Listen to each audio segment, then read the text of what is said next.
VIP voice இன் police. இது police பொதுமக்கள் நல்லுறவுக்கான குரல். அனைவருக்கும் வாய்ஸ் இன் போலீஸ் உங்கள் விஐபியின் வணக்கங்கள்.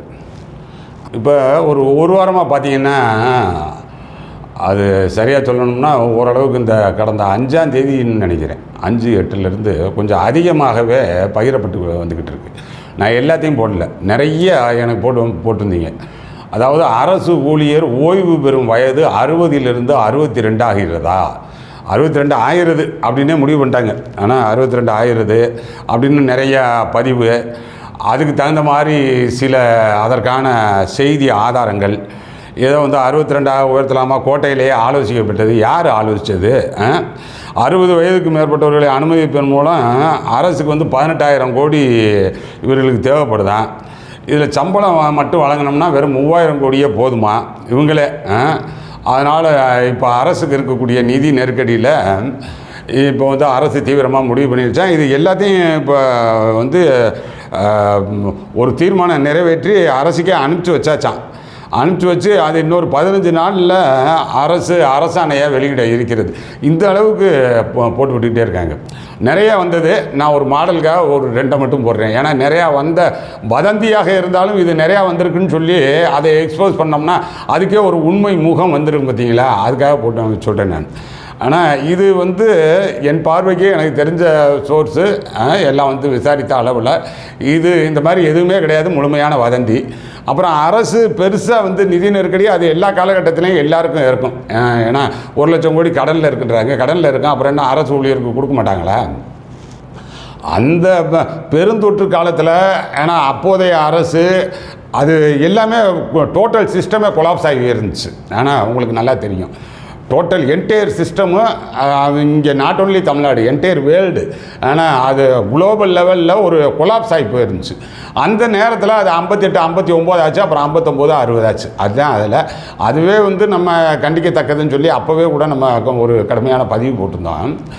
இப்போ இதில் அந்த மாதிரிலாம் எதுவும் கிடையாது. முதல்வர் ஏன்னா தமிழ் புதல்வன் திட்டம் அறிவிச்சுக்கிட்டு இருக்கிறாரு, புதுமை பெண் திட்டம் அறிவிச்சுக்கிட்டு இருக்கிறாரு, மகளிருக்கு உரிமை தொகை கொடுத்துக்கிட்டு இருக்கிறாரு, அவர்களுக்கான இலவச பஸ்ஸு கொடுத்துக்கிட்டு இருக்கிறாரு. ஏன்னா எல்லாம் தானே நடந்துக்கிட்டே தானே இருக்குது, எல்லாம் போய்கிட்டு இருக்கா இல்லையா? இது எல்லாம் போய்கிட்டு இருக்கையில் இப்போ அரசு ஊழியருக்கு கொடுக்கறதுக்கு மட்டும் இல்லாமல் போச்சுன்னு சொல்லி இவங்களா, அதாவது இந்த அரசு ஊழியர் இந்த வேலை வாய்ப்பு, இந்த வேலையை விட்டு போக முடியாமல் சில பேர் அந்த அரசு அலுவலகத்திலேயே பெருச்சாளி மாதிரி இல்லைன்னா அட்டை மாதிரி அப்படியே ஒட்டிக்கிட்டு இருப்பாங்க பார்த்தீங்களா. அந்த ஒரு செட் ஆஃப் பீப்புள் இதை அப்படியே மெல்ல கசிய விடுறாங்க.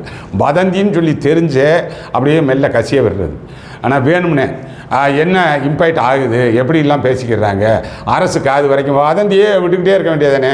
அரசு ஊழியர் ஒரு குறிப்பிட்ட பார்ட்டி இருப்பாங்க இல்லை, ரிட்டையர்டு, நீ 70 வரைக்கும் கூட போ, கைகாலெலாம் ஆடிக்கிட்டு இருந்தாலும் ஆட்டிக்கிட்டே போய் ஏதோ சம்பளத்தை வாங்குவோம் அப்படின்னு சொல்லியிருப்பாங்க. வேலை பார்க்குறதுக்கு உடலில் தெம்பு இருக்கா, மண்டையில் தெம்பு இருக்கா, அதை பற்றிலாம் அக்கறை கிடையாது.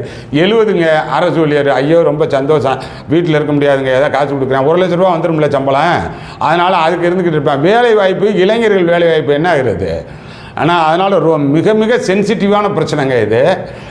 இங்கே மட்டும் கிடையாது, உலக அளவிலேயே இளைஞர்களுடைய வேலைவாய்ப்பு மிக மிக சென்சிட்டிவான பிரச்சனை.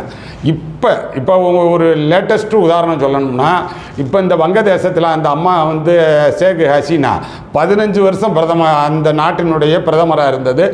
நாட்டில் இருக்க மாட்டாமல் பிடுங்கி ஓடிடுச்சு பார்த்தீங்களா, இந்தியாவுக்கு தஞ்சம் அடைகிறோம்னு சொல்லி. என்ன காரணம்? அந்த வேலை வாய்ப்பில் அவங்க பண்ணின மிக பெரும் தவறு. அது எப்போயே 71 வங்கதேசம் பிரிகிறதுக்காக போராட்டம் பண்ணாங்களாம். அது ஒரு சுதந்திர போராட்டம் சொல்லி முடிவு பண்ணி அந்த போராட்டத்தில் ஈடுபட்ட பேரம்பேத்திய அளவுக்கு நாங்கள் இடஒதுக்கீடு 30% கொடுப்போம்னு எவ்வளோ சொல்லி பார்த்தாங்க ஸ்டூடெண்ட்ஸு. ஆனால் மறுபடியும் கேட்கல. என்னாச்சு?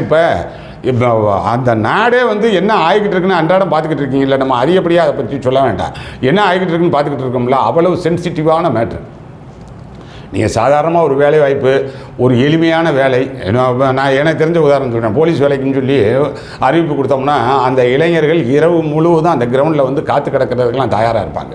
ஆனால் நல்ல உடல் தகுதியோடு இருக்கக்கூடிய இளைஞர்கள் கையில் சர்டிஃபிகேட்டு இதை தூக்கிக்கிட்டு கொசு கடிக்குதா, படுக்க இடம் இருக்கா, குளிரா, வேக்காடா, எதை பற்றியும் கவலைப்படாமல் பிளாட்ஃபார்மில் படுத்து கிடக்கிறதுக்கு தயாராக இருப்பாங்க.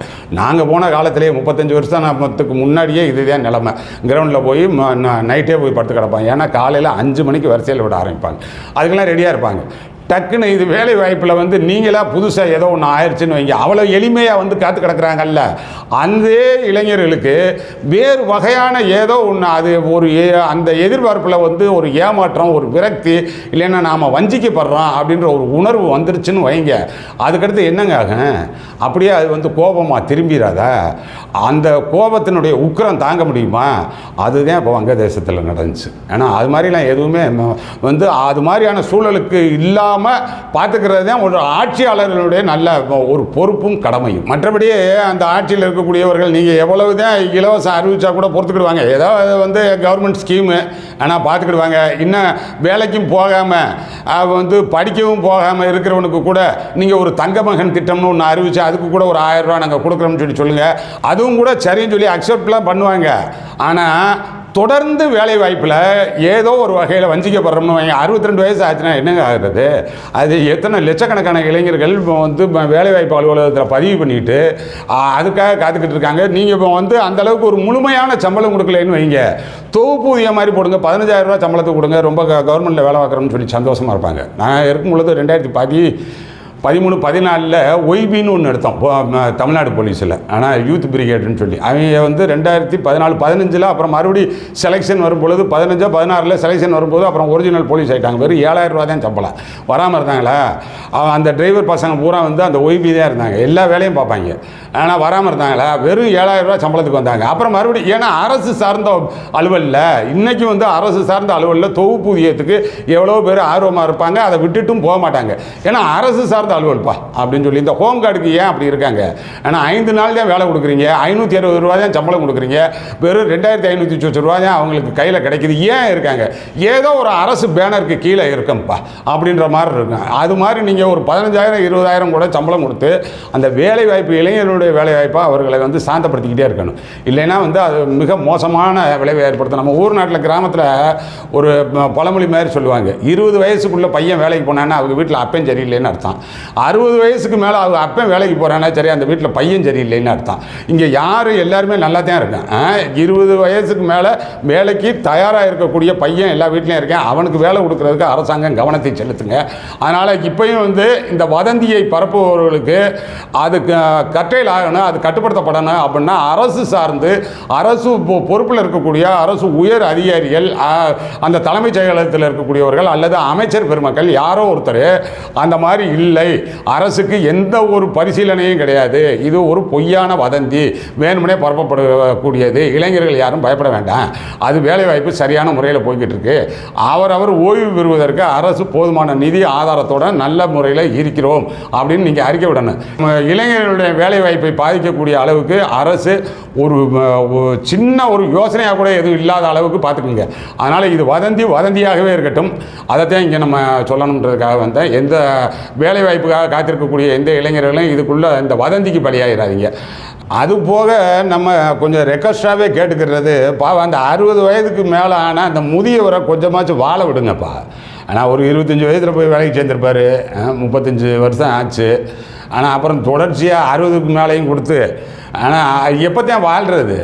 அப்போ வந்து கொஞ்சமாச்சும் வந்து வாழ விடுங்க, ஓய்வு கொடுங்க, ஒரு பென்ஷனாக ஏதோ ஒன்றில் இருப்பார், கொஞ்சம் ஃப்ரீயாக இருக்கட்டும், அவருடைய பழைய நண்பர்களோடு சேர்ந்து சிரிக்கட்டும், கொஞ்சம் புத்தகம் படிக்கட்டும், ஏதேனும் ஆன்மீக தொடர்பான விஷயங்களுக்கு கோயில் குளம்னு சொல்லி போகட்டும். அவருக்கான வாழ்க்கையை என்ன அதிகபட்சம் எவ்வளோ நாள் இருந்துருவார்? நீங்கள் இந்த 60 வருஷம் இப்போ வந்து பர்டிகுலராக காவல்துறையில் இருந்தோம்னா ஒரு 10 நோய்க்கு ஆளாக்கியே வெளியே அனுப்பிடுவீங்க.